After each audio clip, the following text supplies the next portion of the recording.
আপোনালোকে যদি মোৰ চেনেলটো ছাবস্ক্ৰাইব কৰা নাই তেনেহ'লে ছাবস্ক্ৰাইব কৰক আৰু লগতে থকা বেল আইকনটো দবাই দিয়ক। মই যেতিয়াই নতুন ভিডিঅ' দিওঁ আপোনালোকলৈ কিটিংকৈ নটিফিকেশ্যন যাব। পালা বনৰ মাজে ও বাপু অতি ৰূপৱতী ৰূপ দেখি নিবিচাৰা কোনো জাতি পাতিয়ে আৰ মিগয়া কৰিব যায় কৰিলাতে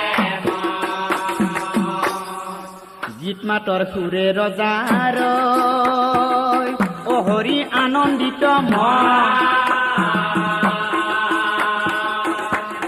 শ্ৰাদ্ধৰ কাৰণে পাছ বহিল ব্ৰাহ্মণ হে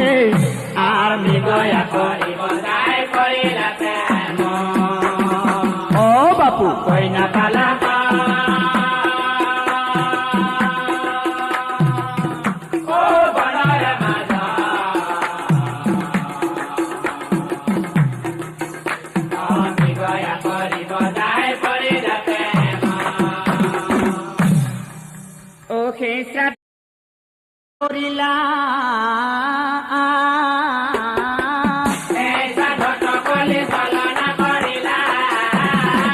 বিবাহৰ যোগাৰ যত অন্য বস্তু